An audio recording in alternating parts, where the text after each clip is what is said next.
Hazleton, Pennsylvania. The date is March 18th, 1964. A man is teaching his 16-year-old nephew to drive.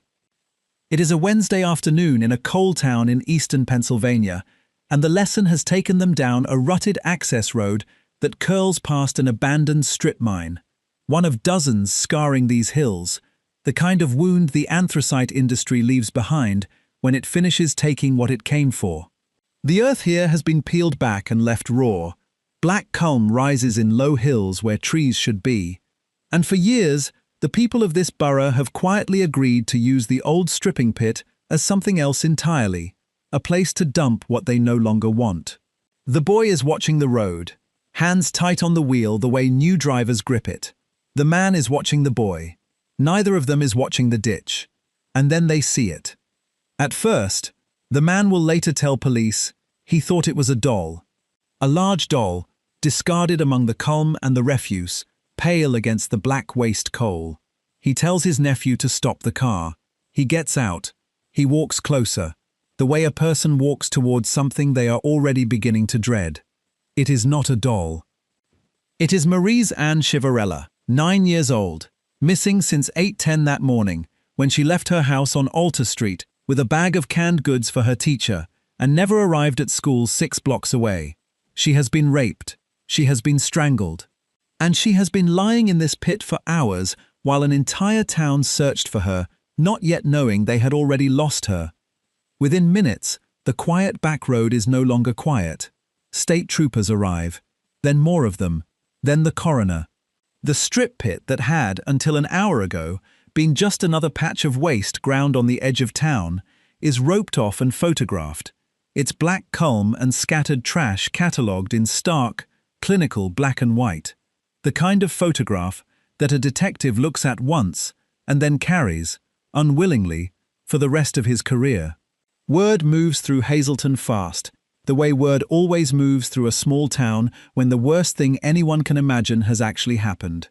By nightfall, every parent in the borough knows 2 things they will never again be able to unknow: that a 9-year-old girl who walked to school just like their own children walked to school is dead, and that whoever did it is still out there, walking among them. Somewhere on her small body, on the fabric of the jacket her mother had buttoned for her that morning, the man who did this has left something behind. A stain, invisible to the naked eye, meaningless, utterly meaningless, to the forensic science of 1964.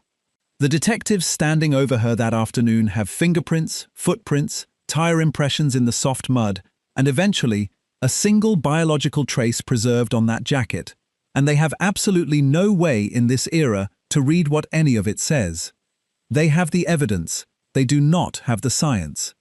And staggeringly, devastatingly, they will not have it for 58 years. Before Marise Chivarella was a name printed on appeal after appeal in the local paper, a face on a missing child poster taped to shop windows up and down Broad Street, a photograph propped beside a folded trooper's hat at a press conference 5 decades in the future. She was a person, a quiet, sweet 9-year-old who was learning to play the organ, who dreamed softly of one day becoming a nun, who was, on the last ordinary morning of her life, doing something small and kind, carrying a bag of canned food to her teacher for the school's charity drive, because she had been asked, and because that is simply the kind of child Marise was. If you're the kind of person who stays until the case is solved, hit like on this video, because this one took 58 years, more than 230 investigators, and a 19-year-old college freshman with a genealogy hobby to finally close. Subscribe so you don't miss the next one. Hazleton in 1964 was a town that had already lived through its boom and was quietly, stubbornly enduring its decline. For the better part of a century, the anthracite coal beneath these hills had built churches, row homes, breaker towers, and an entire regional identity out of hard, dangerous, unglamorous labor. By the 1960s, the seams were thinning, the mines were closing one by one, and the young men of the town were beginning to look elsewhere for work. But something of the old world remained. Hazleton was still, in 1964, the kind of place where a mother could watch her daughter walk out the door and down the block without a second thought, because everyone on that block had a name, a face, a family history that stretched back generations. It was a town built on trust, the specific, unspoken trust of people who had survived hardship together and believed, reasonably, that they knew their neighbors. The Civarella family lived inside that trust every single day. Primo and Mary Civarella were raising 5 children in a modest home on Alta Street, a household stitched together by Sunday Mass, by dinner served at the same hour every evening, by the particular rhythms of a working-class Italian Catholic family in coal country. There was Ronald, the eldest, 16 years old and already carrying the quiet responsibility older siblings often carry. There was Carmen, 13, watchful and protective of the younger ones. There was Maurice, 9. There was Barry, 11. And there was David, the baby of the family at 7, too young yet to fully understand what the family was about to lose.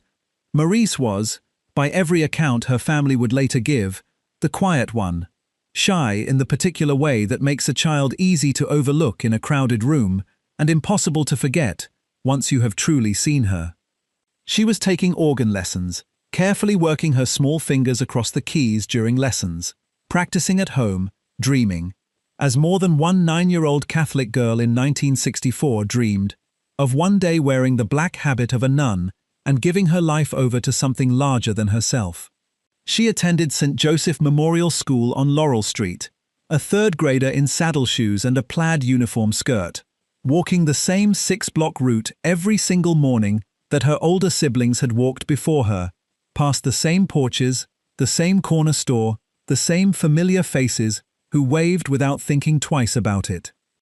Neighbors on Alta Street would later describe a neighborhood where children moved freely between yards, where doors were rarely locked during the day, where a 9-year-old walking 6 blocks alone was not an act of negligence, but simply the ordinary texture of childhood, in a town that had not yet learned to be afraid of itself. She was not a girl who sought attention, she was a girl who gave it, to her siblings, to her studies, to the small kindnesses that make up an ordinary, decent childhood. And on the morning of March 18, 1964, she performed one more small kindness before she left the house. She gathered up a bag of canned goods for her teacher's charity drive, because her teacher had asked, and because doing what was asked of her, quietly and without complaint, was simply who Maurice Civarella was. Before Maurice Civarella became a case number, before an abandoned strip mining pit became a crime scene photographed in stark black and white, before her name was reduced to a file folder gathering dust in a state police archive, she was a girl who loved music, who loved her family, who had a whole imagined future ahead of her involving hymns and organ pipes and a life of quiet devotion. She had no way of knowing, as she stepped off her porch that morning with a paper bag of canned vegetables in her arms, that this walk, this small, forgettable, 6-block walk she had made 1,000 times before, would be her last. A neighbor would later recall seeing her at the corner of Sherman Court and West 4th Street, walking alone, canned goods in hand, moving unhurried and unafraid toward a school she would never reach. It was an unremarkable sighting. It became, in the end, the last confirmed image the world would ever have of Maurice Civarella alive. St. Joseph Memorial School sat on Laurel Street, the way parish schools sat in nearly every coal town in 1964 Pennsylvania, at the literal and spiritual center of the neighborhood, a brick building where faith and education were taught side by side, where nuns in black habits walked the same hallways Maurice once hoped to walk as an adult herself. The school day began with prayer, it ended with prayer, and in between, it was filled with the small, unremarkable rituals of childhood: spelling tests, recess games, charity drives for families less fortunate than one's own. Maurice's 3rd grade classroom was one of a dozen just like it in that building, filled with children who had grown up together, who would go on to grieve together, and who, decades later, would still remember the exact moment their teacher told them Maurice would not be coming back. 3 blocks away, on a similar street lined with similar row homes, a 22-year-old bartender named James Paul Forte was going about his own unremarkable Wednesday. Nothing in the surviving record suggests he had any reason, any history, any prior connection to draw him toward a 9-year-old girl walking to school that morning.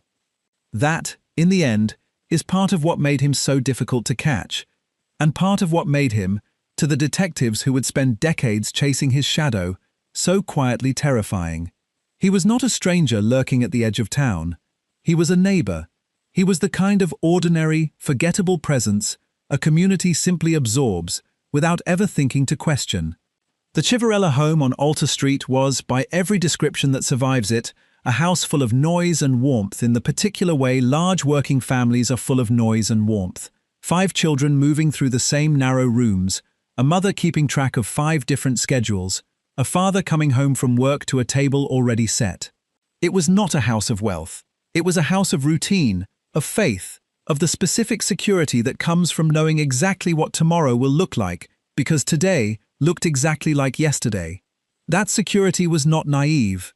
It was earned, generation after generation, by a community of immigrant families who had built something stable and safe out of very little, and who had every reasonable expectation that stability would hold. On March 18, 1964, it did not. The morning of March 18, 1964, carried the particular cold of early spring in the Anthracite Hills, the kind of cold that has technically stopped being winter but has not yet agreed to become anything gentler. Maryse left her home on Alta Street at approximately 8:10 in the morning, bundled against the chill, her small bag of canned goods clutched against her coat. The walk to St. Joseph Memorial School was short, familiar, unremarkable in every way a 9-year-old's morning routine is supposed to be unremarkable. She had made this walk 1,000 times.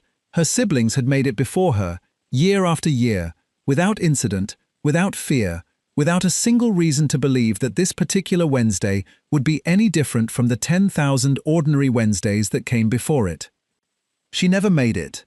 Somewhere along that 6-block route, a route so short it should have taken barely 10 minutes, Maryse Ann Civarella was taken. Not, it seems, in some loud and violent spectacle that a neighborhood of watchful families would have noticed and remembered. She simply vanished into the narrow, terrible gap between one sighting and the next, between the corner of Sherman Court and the front steps of a school she would never reach. Somewhere in that gap, a 22-year-old man named James Paul Forte, a local bartender who lived just 6 or 7 blocks from the Civarella home, a man with no known relationship whatsoever to Maryse or her family, a man who by every outward appearance was simply another familiar face in a town where everyone recognized everyone, took her. What happened in the minutes and hours that followed would not be fully, forensically understood for 58 years. But this much the physical evidence would eventually confirm, with the cold, clinical certainty that only DNA can provide. Maryse was sexually assaulted.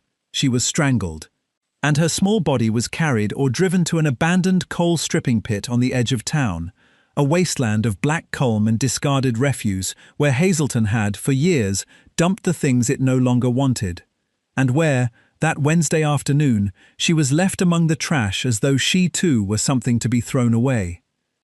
At school, a teacher would have noticed an empty desk where a quiet, dutiful student usually sat.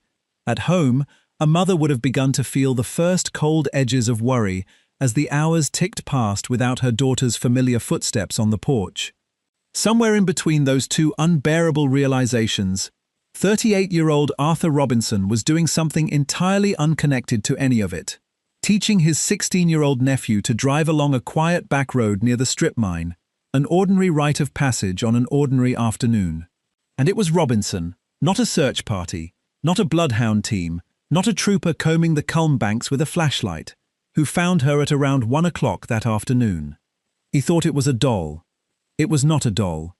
It was a 9-year-old girl who had left her house that morning with canned goods for her teacher and a small, private dream of one day becoming a nun, and who would never again sit at an organ, never again walk to school with her siblings, never again have the chance to become anything at all beyond what she already was in that single, devastating moment, a victim and a mystery and a wound that an entire town would carry for generations.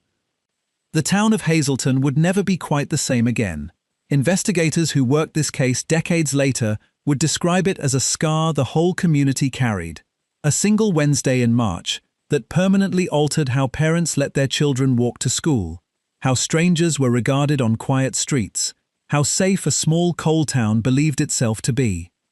If Maurice fought her attacker in those final terrible minutes of her life, and the physical evidence gives investigators reason to believe she did not go without resistance, then her fight deserves to be remembered not as a footnote in a case file, but as an act of raw, undeniable courage from a 9-year-old girl who should never, under any circumstance, have needed to be brave at all. The investigation that followed was, by the standards of 1964, staggering in its scale and its sincerity. The Pennsylvania State Police mobilized what would eventually become, across the following decades, more than 230 troopers who touched this case in some capacity. Canvassing neighborhoods block by block, interviewing classmates and teachers, tracking down every man in Hazleton and the surrounding coal patches who fit even the loosest possible description of a suspect. Detectives worked the case around the clock in the first days and weeks. They questioned known offenders. They chased down every rumor, every tip phoned in by a frightened or well-meaning neighbor. Search parties fanned out across the Culm banks and the surrounding woods in the hours after Maurice's body was found, combing the same wasteland where she had been discovered for any additional trace the killer might have left behind. A discarded piece of clothing, a footprint frozen in the mud, a witness who might have seen a car parked where no car belonged. Troopers went door to door along Alta Street and every street between it and the school, asking the same handful of questions again and again. Had anyone seen anything unusual that morning? Had any strange car been idling nearby? Had anyone noticed a man who did not belong? For a department operating out of a small Pennsylvania barracks in the mid-1960s, this represented an effort of extraordinary size, extraordinary urgency, and extraordinary devotion to a 9-year-old girl none of them had known in life, but every one of them was determined not to fail in death. And despite months of non-stop, exhausting work, it produced almost nothing. This was not, in any sense, a failure of effort. It was a failure of tools that would not exist for another generation. In 1964, there was no such thing as forensic DNA analysis. The double helix itself had only been understood for barely a decade, and the idea of using genetic material to identify a specific criminal was still 2 full decades from even being theorized, let alone practiced in a courtroom. There was no national fingerprint database capable of cross-referencing a single print against millions of others in seconds. AFIS, the automated fingerprint identification system that modern investigators take entirely for granted, would not exist in any usable form for another 20 years. CODIS, the FBI's combined DNA index system, was still more than 3 decades away. Detectives in 1964 had exactly what detectives had always had, stretching back a century: shoe leather, patience, memory, and the grim willingness to ask the same questions of the same people over and over again, hoping something, anything, would finally shake loose. It is difficult, from where we sit now, to fully appreciate the staggering tragedy of that gap. Somewhere in a Pennsylvania State Police evidence room, investigators were quite literally sitting on physical proof of the killer's identity, a biological trace preserved on the girl's own jacket, and they had absolutely no way to translate that trace into a name. They could see the lock. They were, in a very real sense, already holding the key in their hands. They simply did not yet possess the science required to understand what that key opened, and would not for 2 more generations. In the absence of forensic answers, suspicion did what suspicion always does in a grieving, frightened community. It spread, indiscriminately and unfairly, like smoke moving through the narrow streets of the borough. Rumors settled on this man or that one, outsiders, men who kept to themselves. Anyone whose behavior seemed even slightly unusual in the raw, frightened weeks after the murder. Men who had done nothing more than live alone, or keep odd hours, or simply have the misfortune of drawing a neighbor's suspicious glance, found themselves whispered about on porches and in pews, their names quietly darkened by a crime they had nothing to do with. None of it led anywhere. None of it was remotely fair to the innocent men who endured it. and all of it stood as evidence of a town so desperate for an answer, any answer, that it was willing to manufacture suspects rather than sit with the unbearable truth that it had none. Meanwhile, the real killer went back to work behind a bar just a few blocks from where Maurice had lived her entire short life. He served drinks. He sold bar supplies to other establishments around the county. He lived, according to every available record, an almost aggressively unremarkable life. Never married, no known children, a man who blended so completely and so quietly into the ordinary fabric of Hazleton that even when his name did eventually surface, in an entirely different, unrelated context, not a single investigator connected it to March 18, 1964. That different context arrived in 1974, a full decade after Maurice's murder, when James Forte was arrested on charges connected to the sexual assault of another victim. He was charged, at that time, with what Pennsylvania law termed involuntary deviate sexual intercourse, along with indecent assault. In hindsight, it should have been a flashing, unmistakable warning sign, a second documented act of sexual violence from the very same man, a decade after his first unsolved crime against a child. Instead, prosecutors offered a plea arrangement. On September 18, 1974, Forte pleaded guilty to the far lesser charge of aggravated assault. He received 1 year of probation. He walked free, his name never entered into any database that could have connected him, decades later, to a 9-year-old girl found in a coal pit. He was arrested again in 1978, this time on charges of reckless endangerment and harassment. Still, no one connected him to the little girl found dead 14 years earlier. The case that had once consumed 230 state troopers had, by the late 1970s, gone quiet.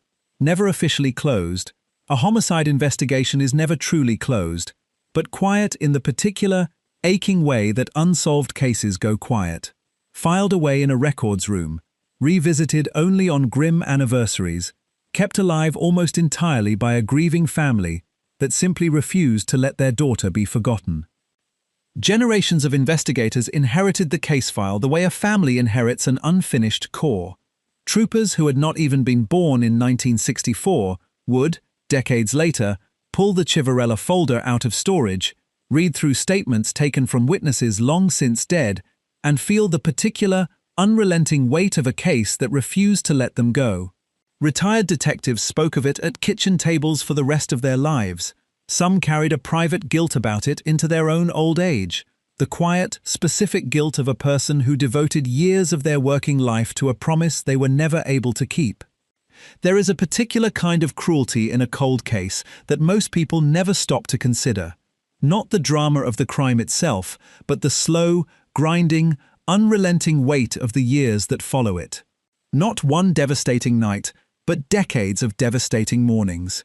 Birthdays never celebrated, milestones never reached, an entire imagined life quietly erased, while somewhere out there, a killer simply keeps living.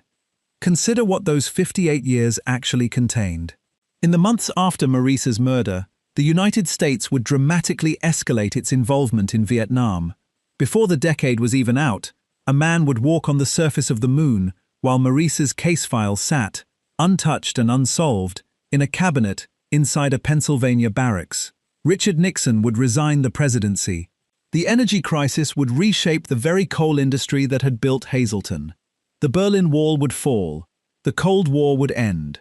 Primo and Mary Chivarella, Maurice's own parents, the two people who had buttoned her jacket that final morning, would grow old and eventually pass away without ever learning the name of the man who took their daughter from them. Ronald, Carmen, Barry, and David would grow up, grow older still, marry, raise children and grandchildren of their own, building entire full lives around a permanent, unhealed absence at their center, a sister frozen forever at 9 years old, while the rest of the world, cruelly and indifferently, kept moving forward without her. Every March, the town of Hazleton would quietly relive it. Local newspapers ran anniversary pieces. 5 years gone, 10 years gone, 25 years gone, still no arrest, each one a small, public reopening of a wound that never fully closed. Mothers who had been young parents in 1964 grew into grandmothers who still, without quite meaning to, watched their grandchildren walk to the corner a little more carefully than they might have otherwise. Marie's photograph, the same soft third-grade school portrait that would eventually be propped beside a trooper's hat at a press conference 58 years later, became something close to a local landmark of grief, printed again and again, each time the case resurfaced. Each time a new detective was assigned, each time a new piece of technology promised and failed to close the gap. And James Paul Forte would simply keep living, entirely unbothered, for 16 more years. For 16 years after he strangled a 9-year-old girl and left her body in a strip mining pit, he tended bar in the very same town where her family grieved her, attended her funeral mass, and searched every stranger's face for some flicker of guilt. He walked the same streets Maurice had once walked. He may have passed her siblings on the sidewalk, in the grocery store, at a red light, and felt nothing at all.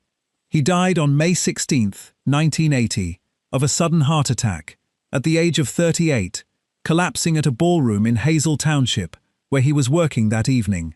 He died, as far as any official record shows, without ever once being suspected, without ever once being formally questioned about Maurice Chivarella, without ever facing a single day of consequence for what he had done to her.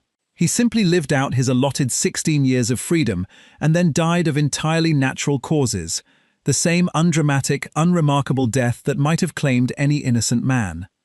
And the evidence, that single, invaluable biological trace preserved on a 9-year-old's jacket since 1964, sat in an evidence room. The evidence sat in a box. The box sat in a property room, written in the invisible language of a molecule that not a single person in 1964 Hazleton could have named or understood, waiting, patiently and without complaint, decade after silent decade, for the world to finally learn how to read it. It would take until 2007, 43 years after the murder, for the Pennsylvania State Police Crime Laboratory to even develop a usable DNA profile from the evidence preserved on Maurice's jacket. Forensic science had, by then, finally caught up enough to extract something concrete and individual, a genetic fingerprint belonging unmistakably to her killer, distinct from every other human being on the planet, undeniable in a courtroom, useless without a name attached to it. Investigators now possessed the killer's genetic signature in full. They still had absolutely no idea whose body it belonged to. For more than another decade after that, the profile sat quietly inside law enforcement databases, run again and again against every convicted offender on record, and matching, every single time, no one at all. The man who left it behind had never been arrested for a crime serious enough to land his own DNA permanently in the system that might, otherwise, have caught him decades sooner. He had received a plea deal in 1974. He had died, quietly and completely unsuspected, in 1980.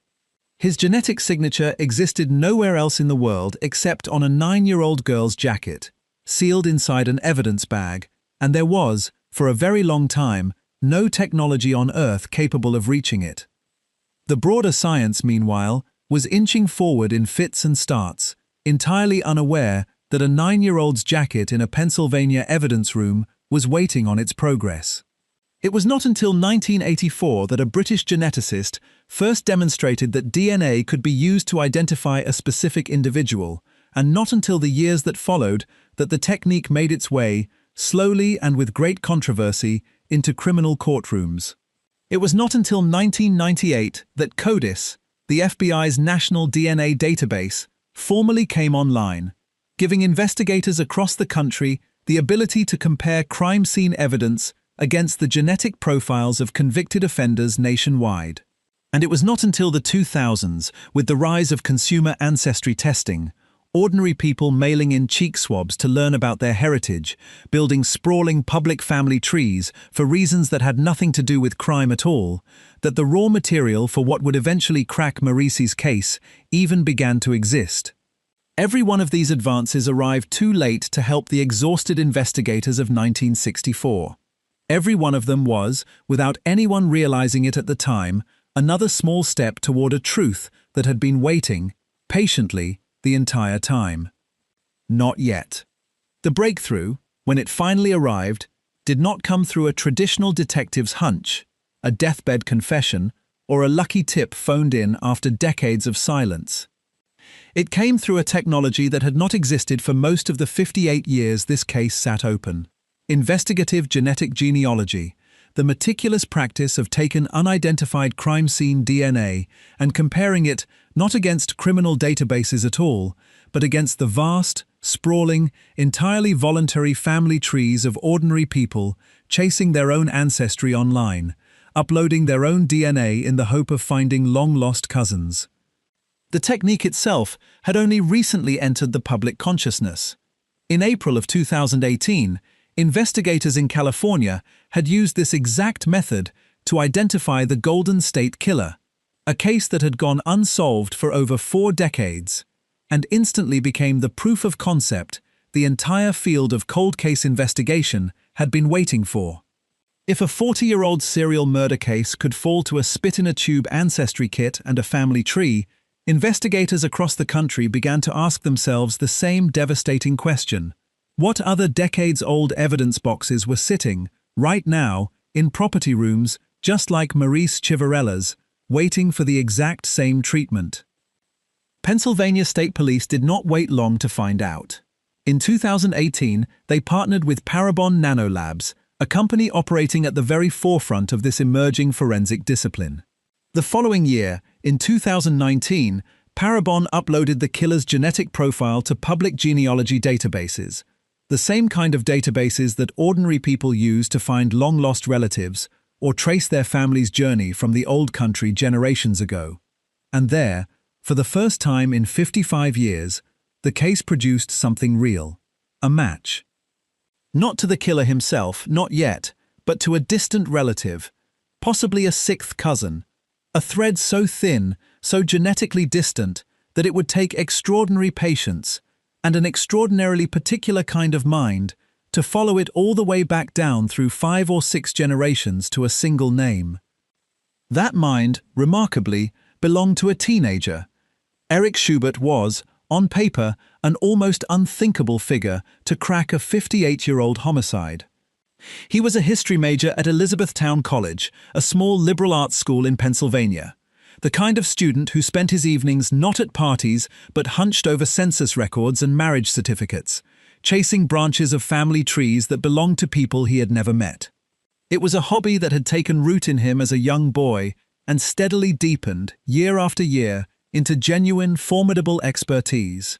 He ran his own small genealogy service on the side. He had already, remarkably, helped other police departments untangle their own cold cases using this exact same painstaking methodology.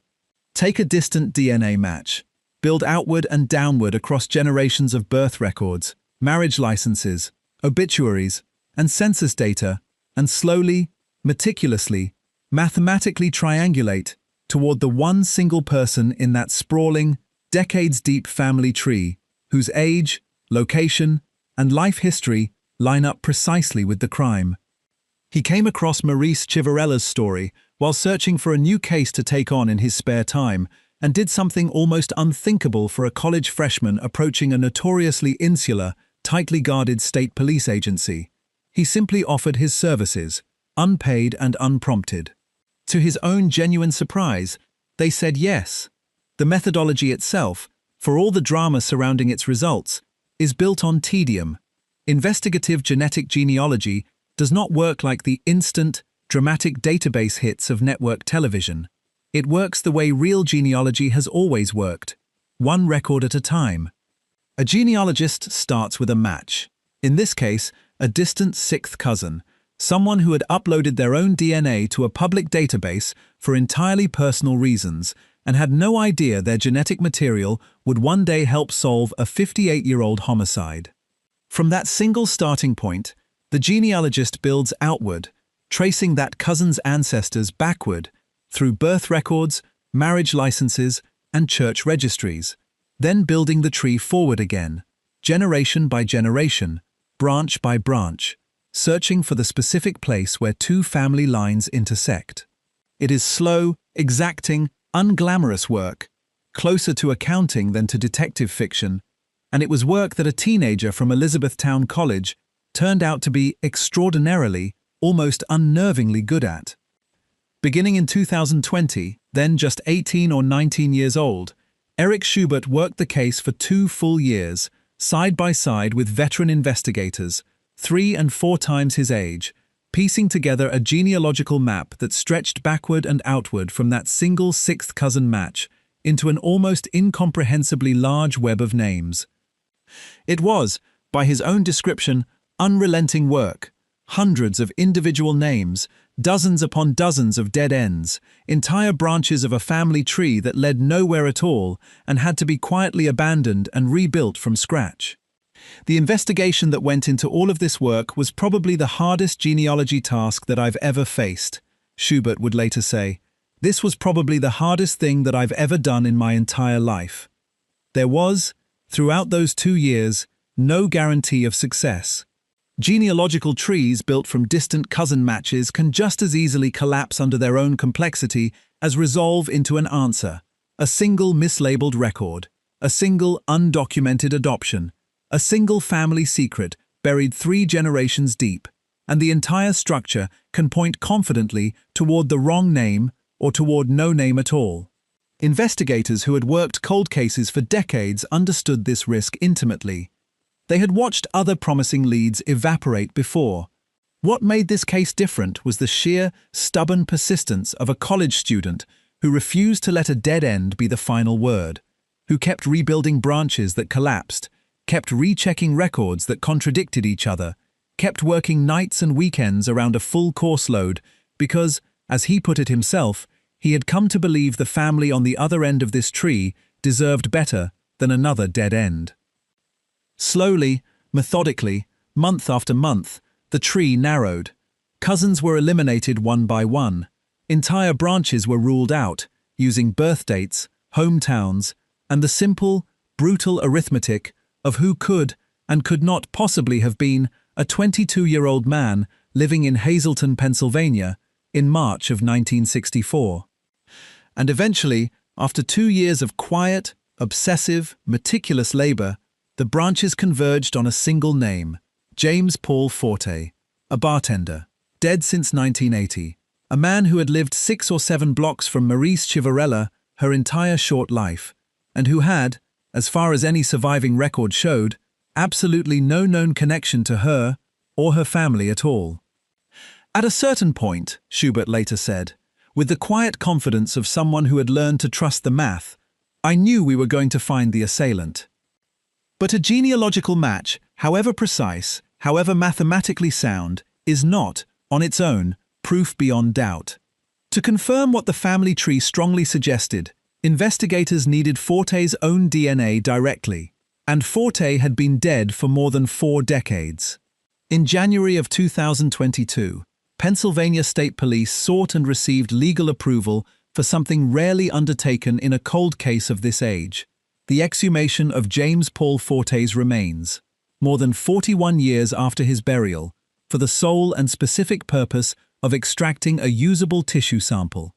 The sample was carefully collected, carefully preserved, and sent to the lab. It was compared, molecule by molecule, against the genetic profile that had been sitting patiently in an evidence room since 1964. The profile lifted from a 9-year-old girl's jacket by a mother who had no idea, as she buttoned it that final morning, that it would one day be the very thing that finally caught her daughter's killer. It matched, precisely, undeniably. After 58 years, there was no longer any doubt at all.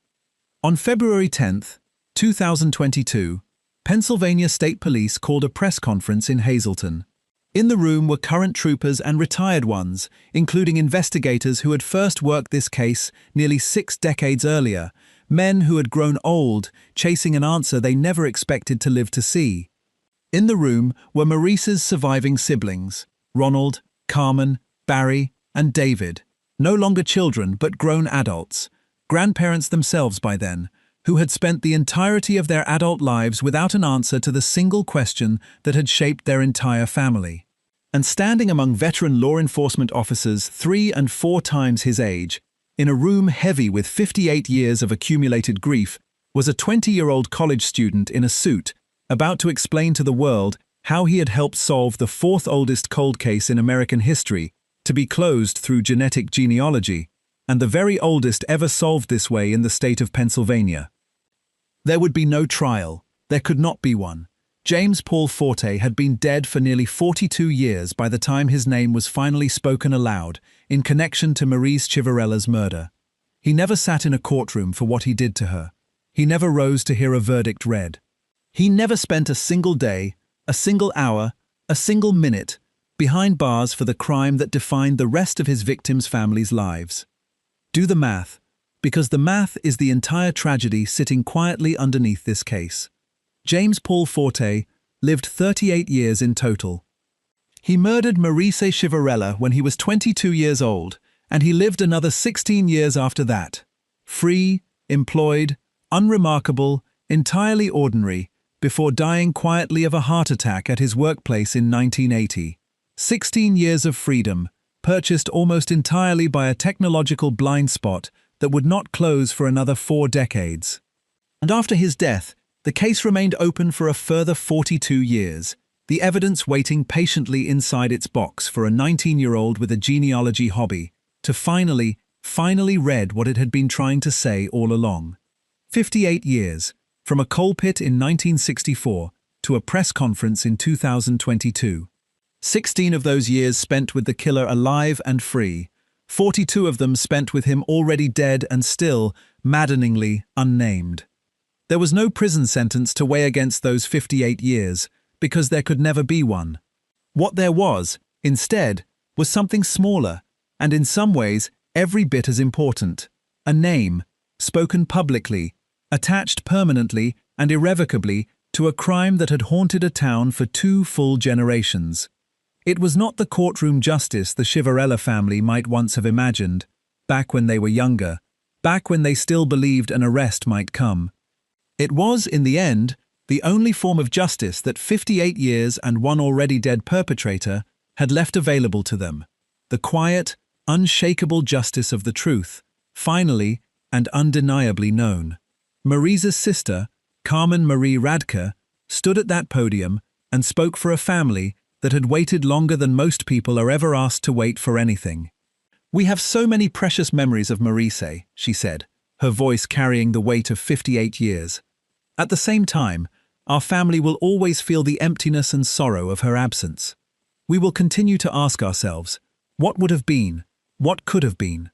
She told the room that their parents, Primo and Mary, both gone by then, both having died without ever learning their daughter's killer's name, had never once sought revenge in all those decades. Only justice, only the truth.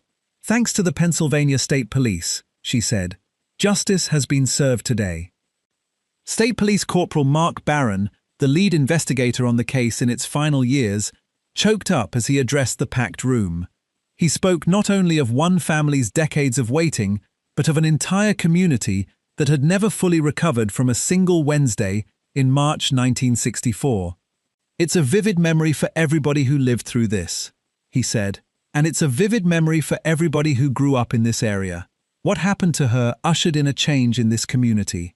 Whether you like it or not, the way you lived changed after March 18th of 1964 in Hazleton."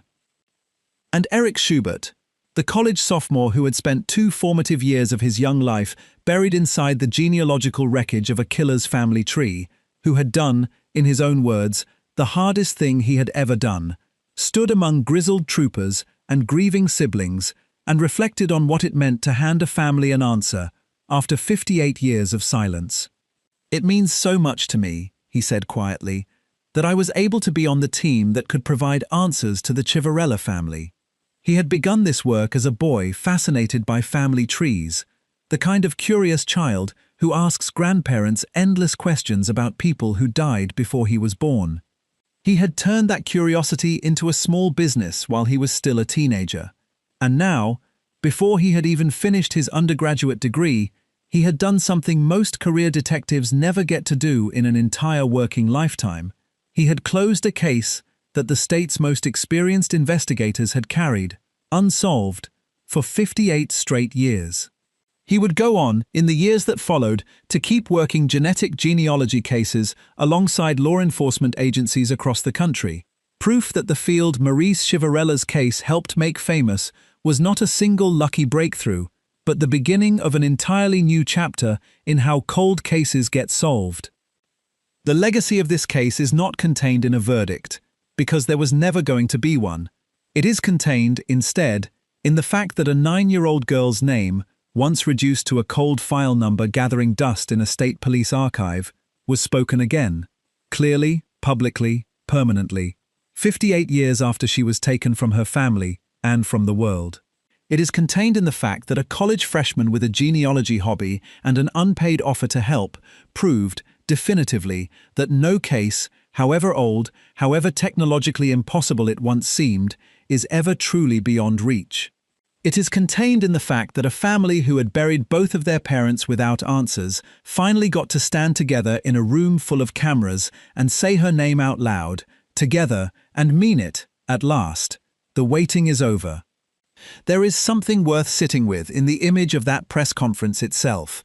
On one side of the podium, troopers who had joined the Pennsylvania State Police decades after Maurice died, who had grown up hearing about her case the way you hear about a local legend, half history and half warning.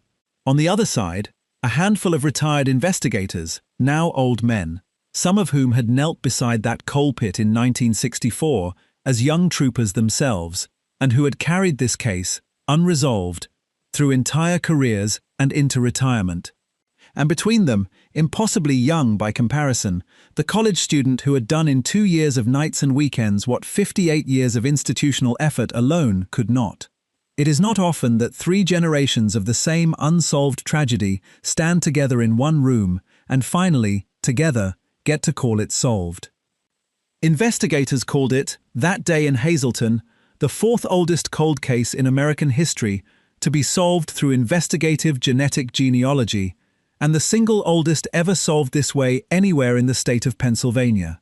It joined a small but rapidly growing list of decades-old murders across the country that had, in just a few short years, finally fallen to the same quiet combination of preserved evidence, patient science, and volunteer expertise. A wave of resolved cold cases that began with the Golden State Killer in California and has not stopped since.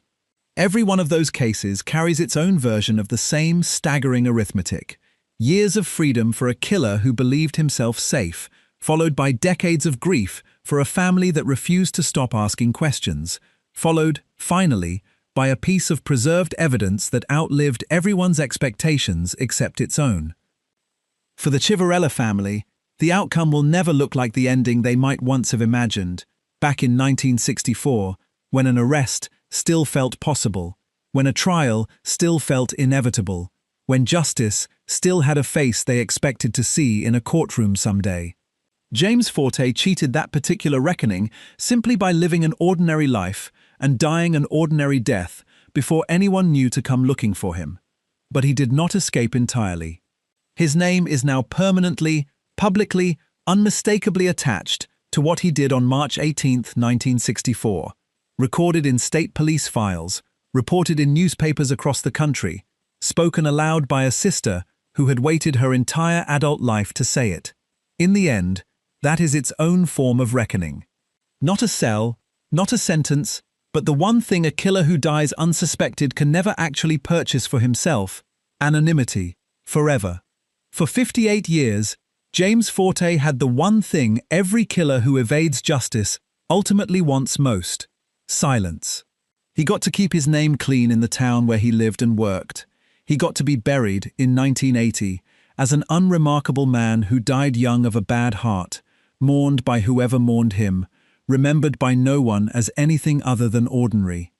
Investigative genetic genealogy took that silence away from him permanently, reaching backward across 4 decades of death and burial to do what an entire generation of detectives with badges and warrants never could. It could not give the Chivarella family a trial. It gave them something that, in the end, mattered just as much: the certainty of knowing, beyond any doubt, exactly who took Maurice from them and exactly why the years of searching had never been in vain. Maurice Chivarella was not a fingerprint, She was not a DNA sample. She was not just the subject of a crime scene photograph taken in a coal pit on the edge of a Pennsylvania mining town in 1964. She was a person who lived for 9 years and deserved to be known for how she lived, not only for how her life ended. Some cases close. This one came full circle. This is Cold Case Investigation. We tell the stories of the people who waited the longest for justice and the investigators who refused to let them be forgotten. If you believe victims